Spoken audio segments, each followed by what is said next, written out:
Assalamualaikum dan salam perpaduan. Nama saya Azib Sabuhi bin Abdul Qasim. Saya belajar di Sekolah Kebangsaan Seri Sarjana Kota Tinggi Johor. Kod sekolah saya JBA 3064.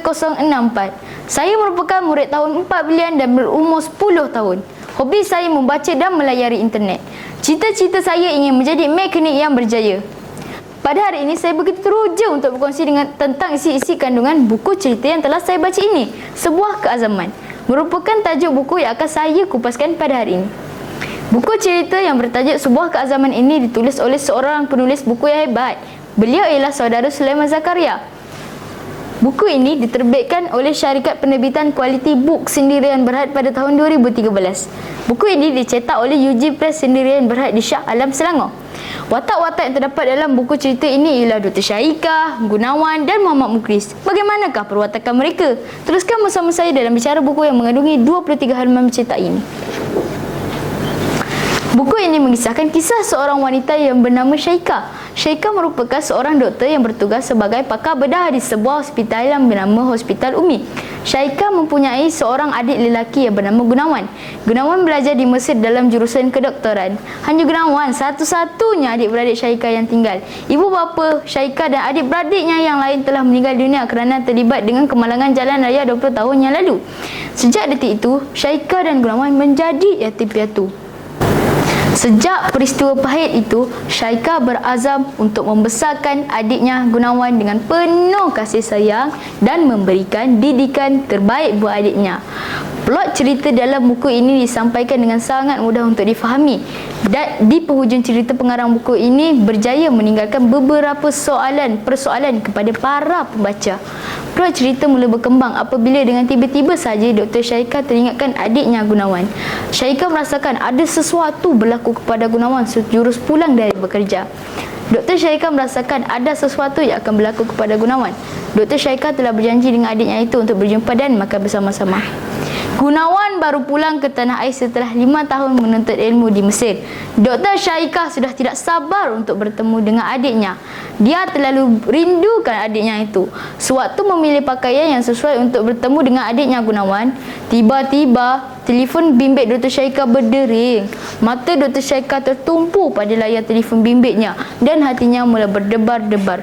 Degup jantungnya laju. Dia jawabnya panggilan itu dan kedengaran suara seorang lelaki melalui telefon bimbitnya. Lelaki itu meminta agar Dr. Syaikah bersabar dan bertenang. Hal ini membuatkan jiwa Dr. Syaikah tidak keruan. Di hati kecil Dr. Syaikah tertanya-tanya, apakah panggilan dari lelaki itu ada kaitan dengan Gunawan? Pelbagai pertanyaan timbul di benaknya.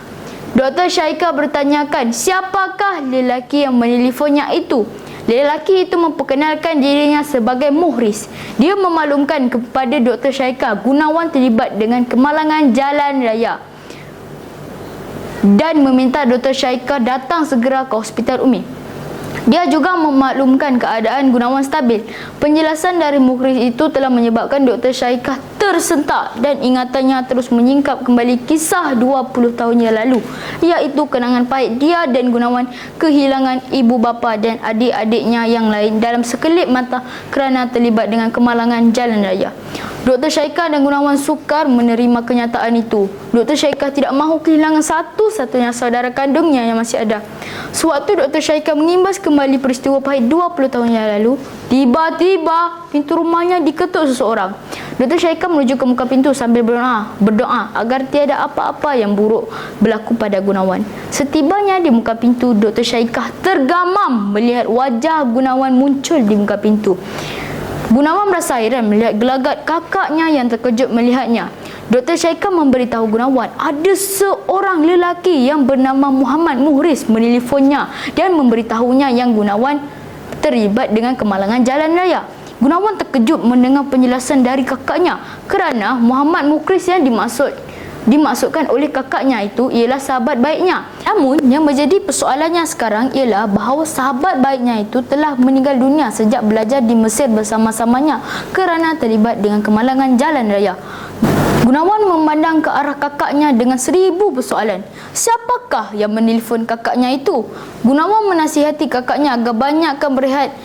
Gunawan berpendapat mungkin kakaknya itu terlalu risau memikirkan peristiwa pahit 20 tahun yang lalu sehingga kakaknya mengalami gangguan jiwa yang menyebabkan dirinya tak keruan.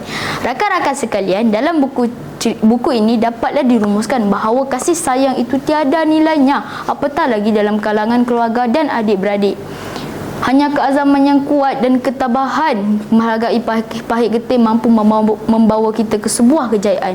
Semoga perkongsian saya melalui bacaan buku ini dapat memberikan inspirasi dan manfaat kepada semua pembaca. Saya akhiri bicara buku hari ini dengan serangkap pantun. Pelita gantung banyak cahaya, disusun lintang biar berpada.